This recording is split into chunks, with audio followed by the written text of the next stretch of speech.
Is it better to chant mantras loudly or internally? It's always better to chant them internally. If you are eulogizing bhagwan out of your devotional sentiment, then you can speak loudly. For example, sahasranamas or stutis or sattvas are done loudly generally. Aratis are done loudly. But if you are chanting a mantra, it's best to do it internally. Internally, you can do it loudly though. There's a big difference. When you are doing chanting for long periods, there's a certain mantra divided in certain parts. At one time I chanted 2.5 crores of that mantra. That's a lot of chanting, believe me. And when you're sitting and chanting and chanting and chanting and chanting to maintain that sharpness, that clarity, that lucidity, sometimes I would slow it down, and sometimes I would fasten it, sometimes I would murmur in my mind, everything happening inside your mind, and sometimes I would say it loud to maintain my concentration.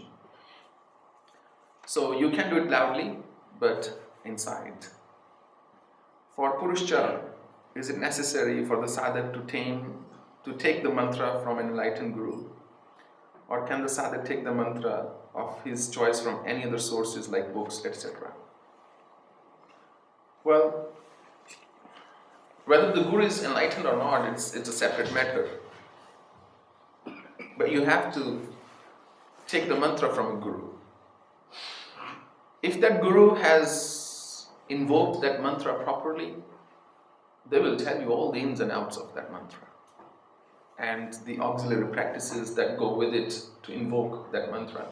If you take it from a book, then there is a dosha called garvit. If you take a mantra from a book, then that mantra suffers from that dosha called garvit, which means it's very unlikely that you will be able to invoke it properly. Mantra ko jagrit karna, jisko bolte hain, to invoke the mantra properly. There are 10 sanskaras a mantra goes through, starting from Janan.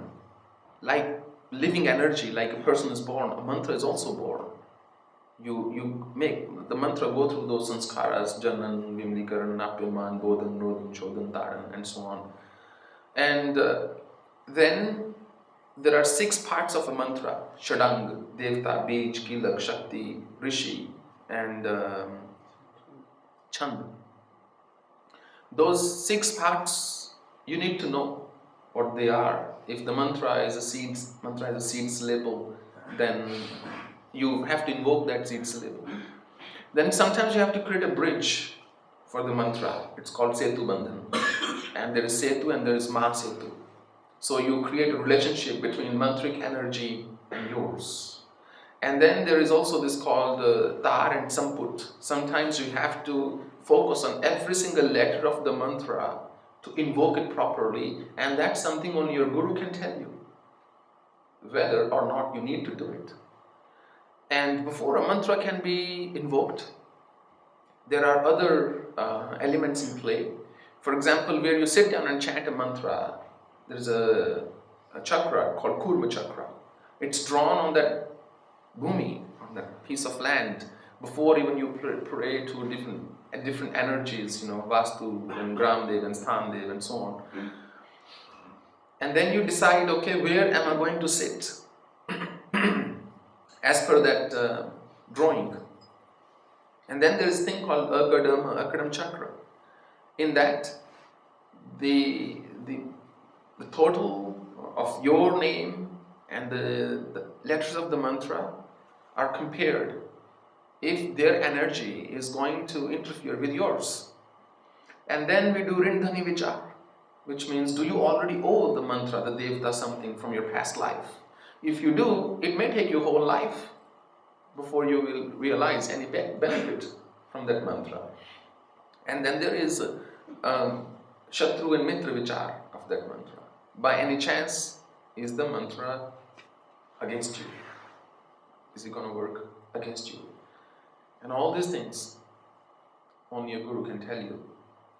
And unfortunately, there are very few good practitioners of mantras, mantra science in today's world.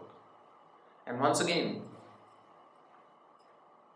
a purascharana is not something a guru will say, okay, here's a mantra, here it is, go and do it. Sometimes there are preliminary exercises before a guru can give you purascharana, and those exercises can take people anywhere between 7 to even 70 years before they are ready to do the first purascharana. Before you even go and do the first purascharana, your concentration should be absolutely supreme. Otherwise, chanting won't yield any results. Nothing significant anyway, nothing spiritual anyway. Maybe some material results. Might bring some wealth in your life, or might give you some attention by various people. But when you're talking about real serious mantra science, it's a very deep science. And absolutely like Ramban, foolproof. It does yield results. But only a guru can give you. If you take it from a book, it won't really work. And I will tell you something else, in fact. The earlier scriptures, even in fact, if you look at Durga Saptashati, the mantra of Devi, it's written as, for example, Kama Yoni Kala. Now, you need to know what Kam stands for. You need to know what Yoni stands for. You need to know what Kala stands for. So earlier sages, when they would write these books, at the beginning, they would write an index.